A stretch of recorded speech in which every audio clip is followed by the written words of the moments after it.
Now, when you look at this card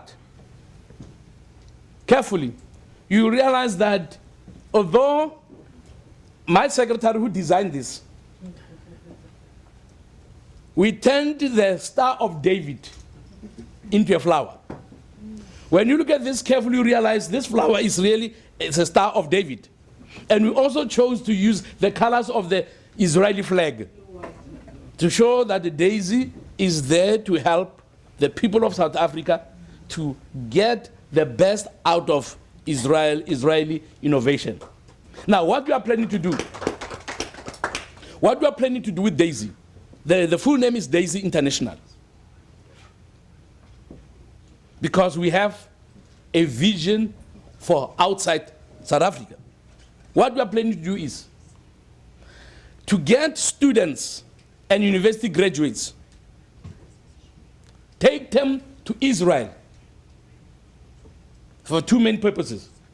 Firstly, to go and satisfy themselves that there is no apartheid in Israel. But secondly, to visit places where inventions have been made. We want to go for innovation that will help solve the problems of Africa. So that when these students come back, they will say, there is technology that can address these problems in Africa. What are the African politicians doing? Why don't you bring this technology to help our people? And then they will be saying again, particularly during the apartheid week. I'm told the BDS campaign in America is very strong, and you have apartheid weeks in some universities, as is happening in my country. For next year, our plan is to send students that have been to Israel to the university campuses, so that when the BDS movement comes and when the people that are coming from the Middle East come into the country, because that's what they do every year, we are told, that they bring in academics to come and lecture, that students will say to them, look at our color. We are black.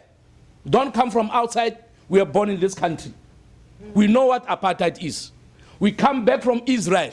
There is no apartheid in Israel. Stop lying to our people.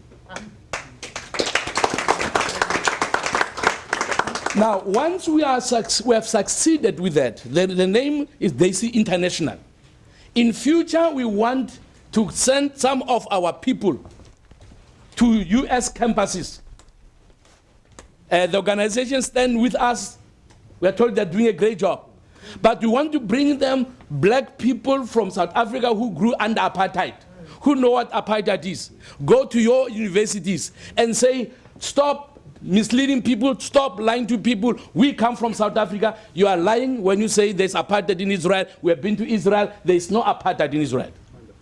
And when we do this, we believe the sting that this campaign, the BDS campaign has, which is the use of misapplication of the word apartheid.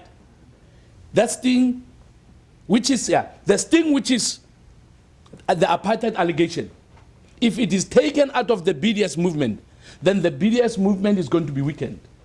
So I want us, as I conclude, to look at what's happening and to say to the BDS campaigners, your days are numbered. Yeah. You need to look at them with an eye of faith. Your days are numbered.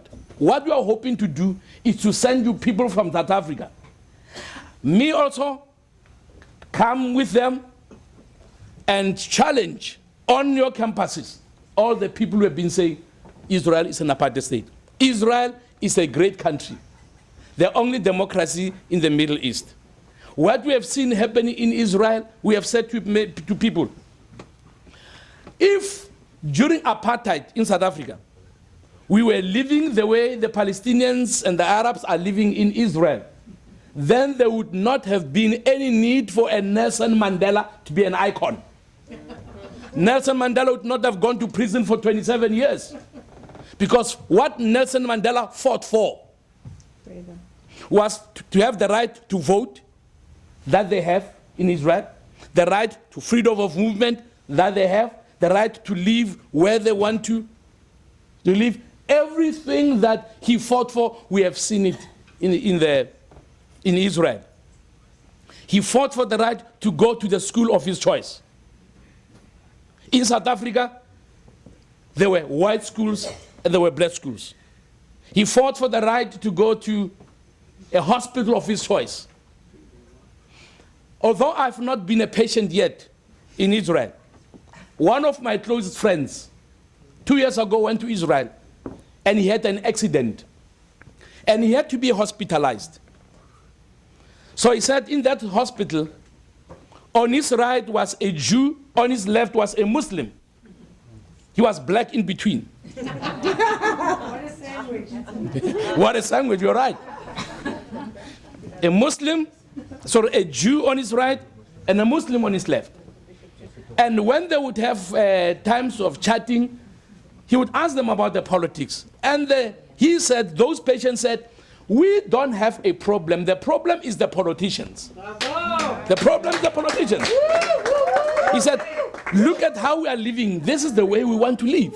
So the problems that we are facing today, the challenges are caused by politicians who are not the majority, but who are the minority, but they have big mouths. That is why we also need to speak out, because we know that the majority of people want to live peacefully side by side.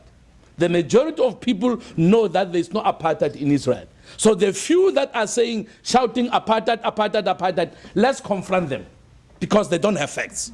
The facts are, as black South Africans, we know what's happening there is far from apartheid. What's happening in Israel, actually, if what the people are saying when they say Israel is an apartheid state, they are minimizing the pain of apartheid. Absolutely. They are minimizing the pain of apartheid. So we that have gone through it who know that they are lying. So black South Africans who are not speaking up for Israel, it's either they've been bribed, they've been given money, or they are cowards, they cannot just tell the truth. But the truth is, we love Israel, it's a democratic country, and they want everybody to have the opportunity to have the best in life. So thank you very much for giving us time to speak. So I wanted to make sure that